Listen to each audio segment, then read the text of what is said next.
मंदिर में जाकर हम परमात्मा की सेवा करते हैं, पूजा करते हैं, अर्चना करते हैं, परमात्मा की भक्ति करते हैं। लेकिन परमात्मा की भक्ति के साथ में यहां पर बताया है कि परमात्मा के मंदिर में जाकर परमात्मा की प्रतिमा के सामने हमें ध्यान भी करना चाहिए। परमात्मा को नमस्कार हम इसलिए करते हैं क्योंकि परमात्मा पूजनीय है, इसलिए हम नमस्कार करते हैं कि परमात्मा गुणवान है, इसलिए नमस्कार करते हैं। किसके लिए है? गुणवान है इसलिए। और जब व्यक्ति गुणवान बनता है तभी वह व्यक्ति किसी के लिए पूजनीय बनता है।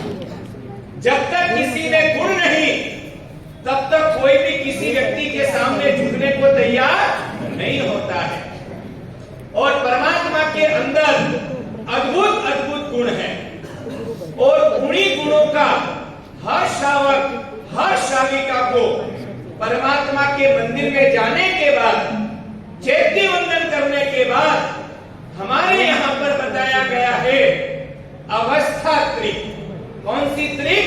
अवस्था त्रिक। मंदिर में गए, सेवा पूजा अर्चना करी, स्तवन गाया, भक्ति करी। सबसे पहले तो आप समझ लेना मंदिर जाने की विधि क्या है। मंदिर में गए, प्रतिमा को देखने के बाद आपको क्या करना है? नमो जिनाणम। और नमो जिनाणम जी अभ्याणम बोलने के बाद में मस्तक पर आपको क्या लगाना है? तिलक लगाना है। मंदिर में प्रवेश करते समय घंटनाद करना है कि निकलते समय करना है?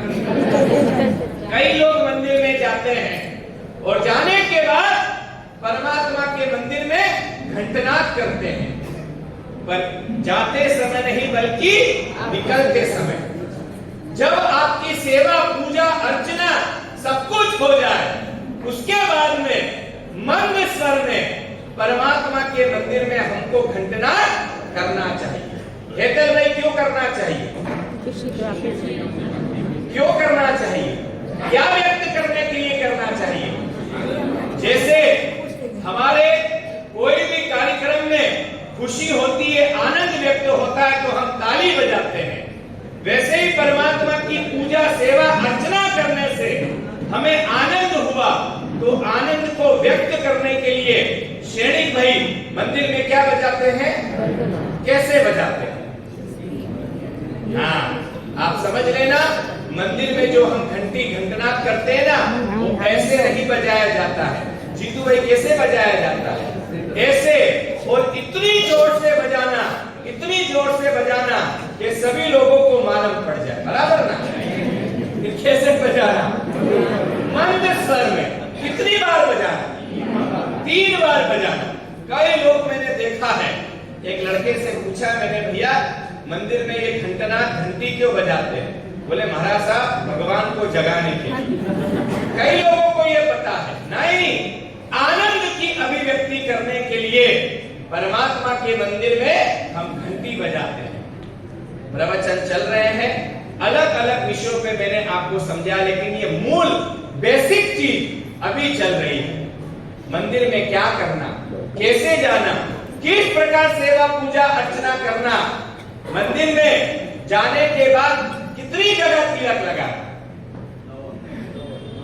भगवान के नहीं खुद के ऊपर कहां कहां तिलक लगा? संजवी साहब, तिलक कहां कहां लगाया जाता है? हाँ बराबर संजवी साहब, बोलो बोलो, आप बराबर बोल रहे हो। कई लोगों को यह पता है, श्रावकों को, कि मंदिर में जाते हैं सिर्फ मस्तक पर तिलक लगाया जाता है, लेकिन शास्त्रोक्त परंपरा परमात्मा के मंदिर में जाकर तिलक लगाना है। कहां पर? मस्तक पर। क्यों लगाना? क्यों लगाना राकेश भाई?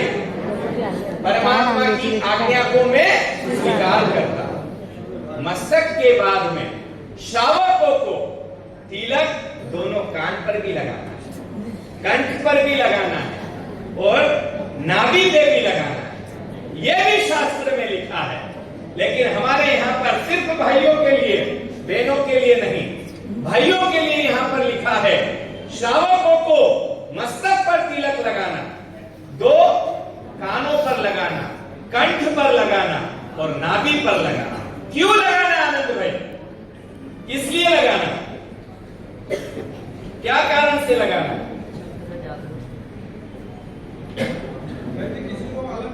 हाँ वही बता रहा हूं। और आपको यह भी नहीं पता है भगवान के मस्तक पर तिलक लगाते समय मंत्र भी बोलना है। ऐसे नहीं तिलक लगाना है, भगवान की आज्ञा को शिरोधार्य में करता हूं इसलिए मस्तक पर तिलक लगाते हैं। और मस्तक पर तिलक लगाने का मंत्र है ओम आम ह्रीं क्लीं अर्हते नमः। याद रख लेना, क्या मंत्र है?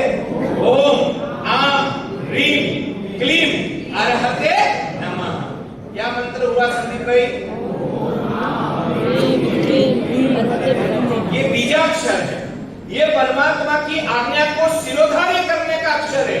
और ये मंत्र बोलने से आपके मस्तक पर जो आज्ञा चक्र है, ये मंत्र बोलते समय जब हम मस्तक पर तिलक लगाते हैं तो आपका जो आज्ञा चक्र है वो आज्ञा चक्र और ऊर्जावान होता है और प्रकाशित होता है, उसकी ऊर्जा और बढ़ती है। इसलिए मस्तक पर तिलक लगाने के लिए यहाँ पर मंत्र बताया गया ओम अर्हते नमः। उसके बाद कानों पर तिलक लगाना है, उसके लिए कहा गया भगवान आपकी वाणी का, जिन वचन का श्रवण मैं कानों से करता हूं इसलिए मेरे कान हमेशा पवित्र रहे। इन कानों से मैं कुछ भी ऐसी चीज ना सुनूं जिससे मेरा संसार बढ़े, इसलिए मेरे कान पवित्र हैं। क्यों पवित्र है? क्योंकि मैं इन कानों से भगवान आपकी वाणी का श्रवण करता हूं। तो फिर कंठ पर क्यों लगाना संदीप भाई?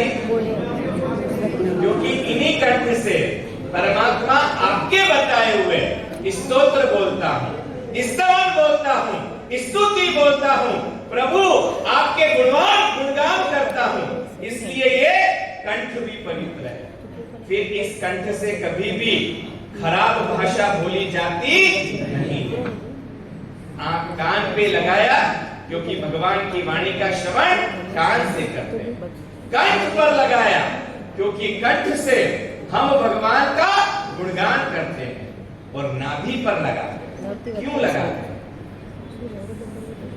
थोड़ा तो सोचो यार भैया, थोड़ा तो लगाओ ना। क्या सेक्रेटरी है? हाँ वो भी अपन मान सकते हैं। पूरे शरीर के अंदर 5 चक्र होते हैं। उन 5 चक्र में एक ऊपर होता है, एक आज्ञा चक्र होता है, एक नाभि का चक्र भी होता है।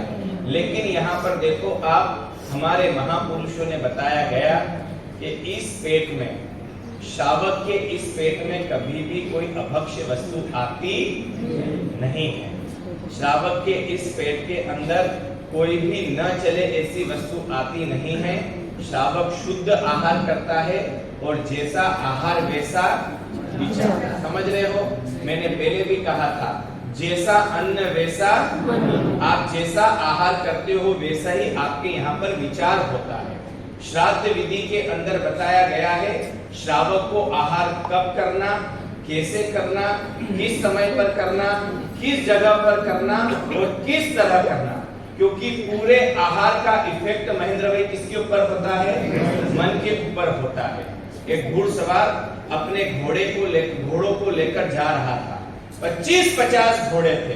रास्ते में उन घोड़ों को पानी पिलाने के लिए एक सरोवर के किनारे पर छोड़ा। घोड़े गए, कुछ घोड़े पानी के अंदर उतरकर पानी पीने लगे और कुछ घोड़े पानी पी रहे थे लेकिन वो किनारे किनारे पानी पी रहे थे। समझे संदीप भाई? क्या समझे? हाँ, कुछ घोड़े पानी के अंदर उतर गए और वहां पानी पी रहे थे, लेकिन कुछ घोड़े ना सरोवर के किनारे यानी तालाब के किनारे मुंह डालकर पानी पी रहे थे। एक व्यक्ति ने उन घुड़सवार के मालिक से पूछा, ये घोड़े में इतना तफावत क्यों?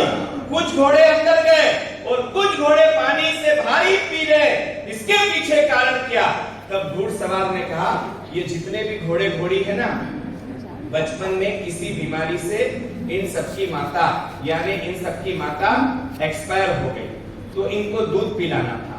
अब इनमें मैंने कुछ को गाय का दूध पिलाया और कुछ को भैंस का दूध पिलाया। आएगा समझ में, आएगा धीरे आएगा, आया समझ में? क्या आया? क्या है ना, हम लोग बनिए हैं, धीरे धीरे समझ में आता है, पर आ जाता है, क्योंकि बनियों का दिमाग एकदम एक्स्ट्रा ऑर्डिनरी होता है। सच कहूं ना, मैंने पहले भी कहा था, सबसे बड़ी में बड़ी बुद्धि अगर किसी के पास होती है तो किसके पास होती है संदीप भाई?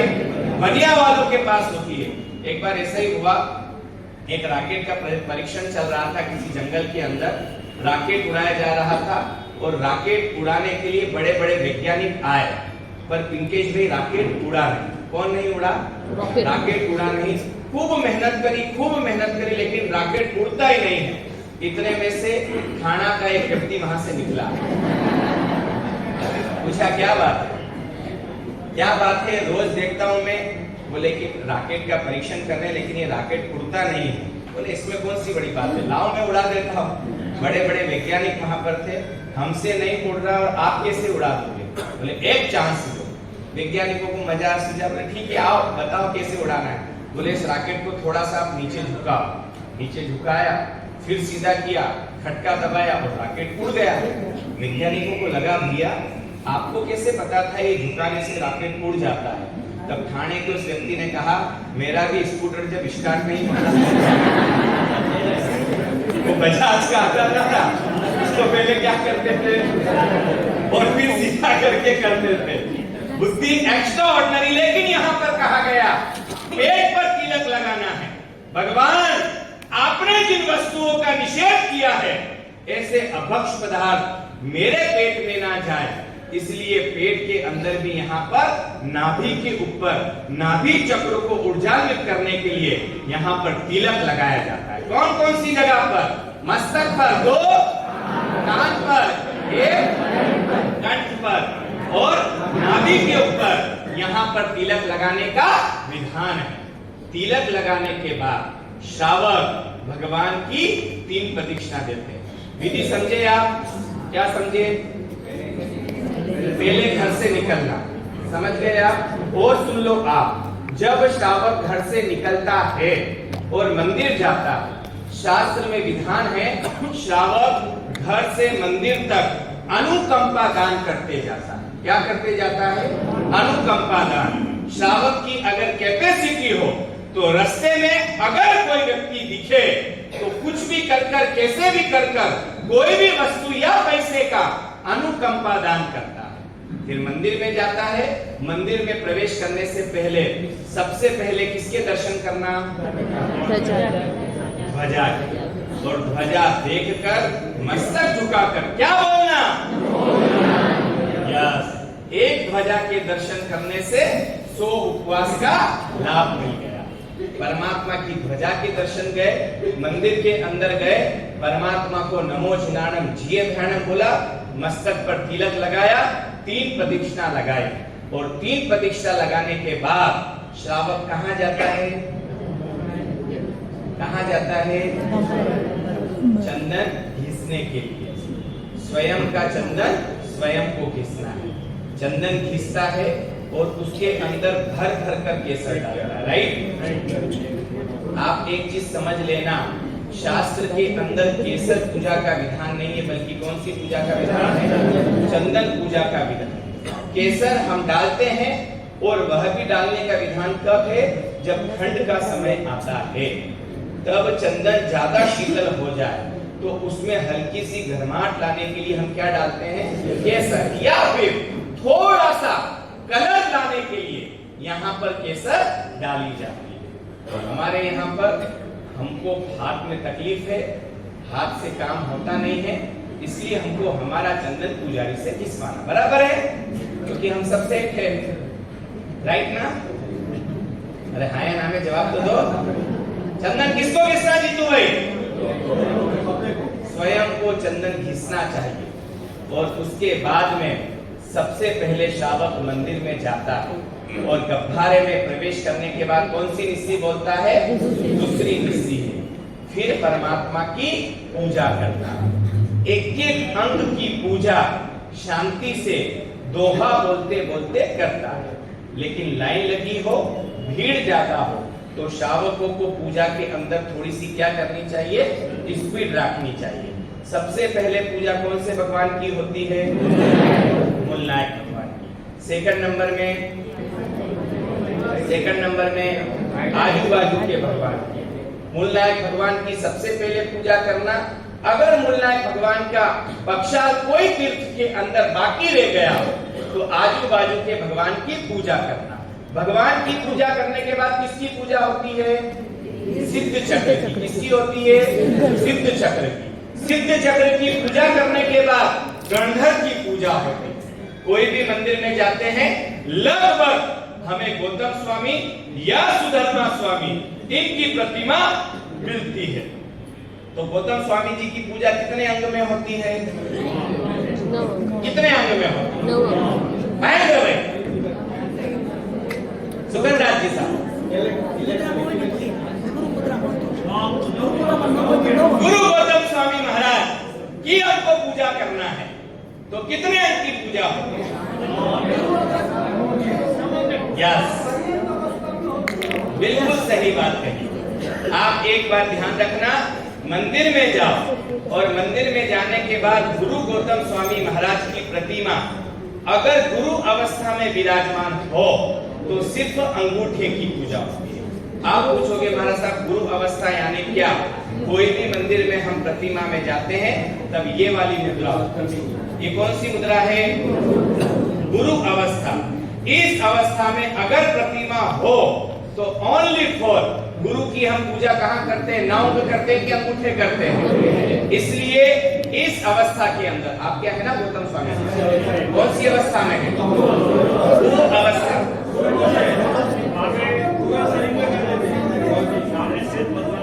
अच्छा, सिद्ध अवस्था में। सिद्ध अवस्था और गुरु अवस्था। अगर गुरु अवस्था में गुरु गौतम स्वामी महाराज की प्रतिमा हो, ओनली फॉर अंगूठे की पूजा होती है। और अगर सिद्ध अवस्था यानी पद्मासन वाली मुद्रा में हो तो नहीं, नवी अंग की गुरु गौतम स्वामी महाराज की पूजा होती है। पहले परमात्मा की पूजा, फिर सिद्ध चक्र की पूजा, उसके बाद गणधर की पूजा, और गणधर की पूजा होने के बाद में फिर किनकी पूजा आती है? इसकी। अब आप एक चीज और समझ लेना, गुरु गौतम स्वामी महाराज की पूजा करने के लिए जाओ तो उनके सामने अरिहंत चेयानम नहीं होता, बल्कि क्या होता है? गुरु वंदन होता है। क्या होता है? गुरु वंदन। अगर गुरु मुद्रा के अंदर गुरु गौतम स्वामी महाराज हो, उनकी प्रतिमा हो, तो उस समय पर गौतम स्वामी की प्रतिमा को ओनली फॉर गुरु वंदन होता है।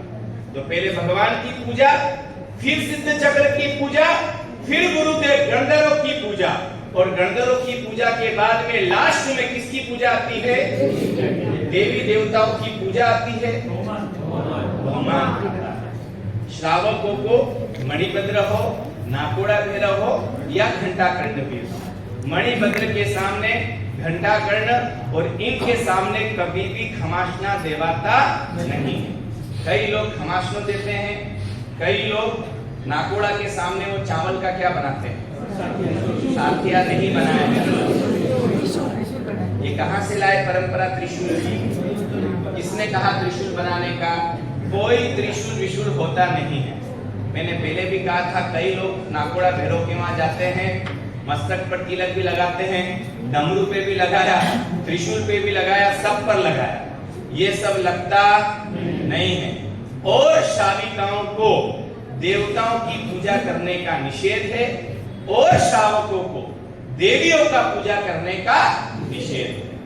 श्रावकों को मणिभद्र, नाकोड़ा भैरव, घंटाकर्ण भी, इनके भी कहां पर तिलक लगाना? मस्तक पर तिलक लगाना। क्या समझकर लगाना? वह हमारे क्या है? साधर्मिक है। लेकिन उनके पास में जाना, उनके सामने घमाशो देना, उनके सामने साथिया करना, ठीक है, अभी विधान आता है, मणिभद्र, नाकोड़ा भैरव इनके कभी कोई विशिष्ट अनुष्ठान होते हैं तब साथिया बनाया जाता है। पर साथिया किस लिए बनाया जाता है? मंगल स्वरूप। क्यों बनाया जाता है? मंगल स्वरूप। और भगवान के सामने साथिया क्यों बनाया जाता है सुमित भाई? इसके लिए 4 गति के निवारण के लिए। दोनों प्रथा अलग अलग है। देवी देवताओं का अनुष्ठान होता है, साथिया बनाते हैं, श्रीफल रखते हैं, पर वह मंगल स्वरूप रखते हैं। पर परमात्मा के सामने हम जो भी साथिया बनाते हैं वो चारों गतियों को नाश करने के लिए, यानी देवता और देवी, यहाँ पर उनकी सिर्फ भक्ति स्वरूप उनको माथे पर तिलक लगाया जाता है। ये आपकी कौन सी पूजा हुई? द्रव्य पूजा। कौन सी पूजा हुई? द्रव्य पूजा। हाँ,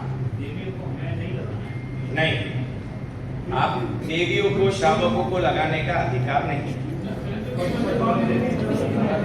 देखो, मूल शास्त्रीय है, भाइयों को बहनों को स्पर्श नहीं करना और बहनों को भाइयों को स्पर्श नहीं करना, ये मूल विधान है। हवन भी होता है, कई जगह मणिभद्र, नाकोड़ा भैरव, घंटाकर्ण बीज के हवन होते हैं। उन हवन के अंदर भी बहनों को बैठने का विधान नहीं, ओनली फॉर श्रावकों को ही बैठने का विधान है। श्रावक मणिभद्र जी को क्या लगाए? काय से लगाए? अंगूठे से लगाए। बहने पद्मावती माता हो, चक्केश्वरी माता हो, शासन माता हो, उनको उंगली से क्या करे? टिक्की लगाए। तिलक नहीं लगाना है, क्या लगाना है? टिक्की लगाना। बोलो मुकेश, किसको? नहीं, उंगली से। नहीं, आप देवी की बात कर रहे हो? नहीं, देवी को ओनली फॉर टिक्की लगाने का ही यहाँ पर विधान है। नहीं, उंगली से। अपने यहाँ पर अपन बहनों को अंगूठे से टिक्की लगा। देखिए क्या है, सरस्वती माता ज्ञान की दायिनी है और कई बच्चों की ज्ञान की आराधना के लिए, साधना के लिए यहाँ पर कुछ अपवाद मार्ग में इन चीजों की छूट दी जाती है। बाकी देखा जाए तो देवियों की पूजन यहाँ पर नहीं होती है, पर कभी कभी शासन के कुछ विशिष्ट पूजन होते हैं, कुछ विशिष्ट हवन होते हैं। साधु भगवान ओनली फॉर परमात्मा की आराधना करते हैं। पर जब कभी आचार्य भगवान दिवाली के अंदर सूर्य मंत्र की साधना करने के लिए बैठते हैं, तब सूर्य मंत्र की साधना में भी 5 चीजों की वो साधना करते हैं शासन की सेवा के लिए। मैं ये नहीं कहता कि देवी देवताओं की पूजा नहीं करना, नहीं, वो एकावतारी शासन की रक्षा करते हैं और शासन की रक्षा करने के लिए देवी देवताओं को भी यहाँ पर प्रसन्न करने को कहा है। पर किस लिए कहा है? शासन के काम के लिए। अभी दिवाली का समय आएगा, 13 दिन, 14 दिन, 15 दिन की साधना में कई आचार्य भगवान साधना में बैठते हैं। वो पंच पीठिका की साधना करते हैं। कौन सी पीठिका? क्या क्या आता है पंच पीठिका में? महावीर स्वामी, गुरु गौतम स्वामी। कौन से स्वामी? महावीर स्वामी, गुरु गौतम स्वामी, मणिभद्र, गणिपीठक यक्ष, लक्ष्मी और सरस्वती, इन सबको मिलकर यहाँ पर पीठिका बनती है।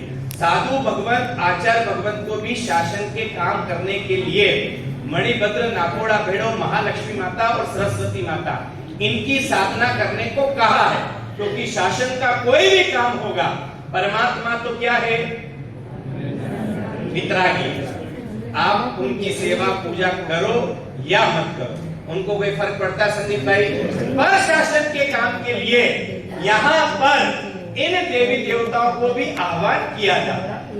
अभी दिवाली के पहले हमारे आगम रत्न सागर जी महाराज साहब वर्धमान विद्या की, वर्धमान यानी भगवान महावीर स्वामी, उनकी विद्या की साधना के लिए 9 दिन बैठेंगे। कितने दिन बैठेंगे? 9 दिन की साधना आगम महाराज साहब की चालू होगी।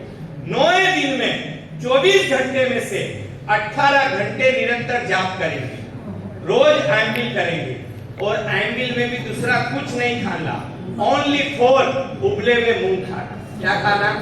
हाँ, आगम महाराज साहब करेंगे। संदीप भाई की भी भावना है कि मैं भी करूंगा। नहीं करना है। 9 दिन खास आप सभी नौजवानों को कहूंगा, बहनें जाप रूम में अलाउड नहीं रहेगी। बहनें वहां पर जाप में आ सकती नहीं, पर आप आ सकते हो। 24 घंटे में से जब भी टाइम मिले उस आराधना, उस साधना में आपको भी भाग लेना है।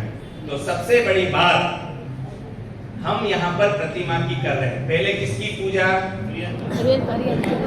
अरिहंत परमात्मा, मूल नायक, आजू बाजू भगवान, उसके बाद में सिद्ध चक्र के बाद में गंडर, और गंडर के बाद में देवी देवता। मैंने पहले भी कहा था, फिर कह रहा, आपके घर के मंदिर को आप सुधारो, आपके घर के मंदिर में आप सुधार लाओ। आज भी आपके घर के मंदिरों में तीर्थंकर परमात्मा की आराधना हो रही है। कुछ भी मंदिर बनाना, कैसे भी मंदिर बनाना, कहीं भी प्रतिमा रखना, कैसी भी प्रतिमा रखना, किसी भी तरीके से प्रतिमा रखना, उसका इफेक्ट आपके घर पर होता है। क्या होता है? कहीं पर भी कुछ भी प्रतिमा लेकर आना, आने के बाद में उन प्रतिमाओं को घर पर रखना, उसका इफेक्ट कहीं न कहीं आपके घर के ऊपर होता है। कहाँ होता है? घर के ऊपर होता है। आओ भाई महेंद्र भाई इधर आओ।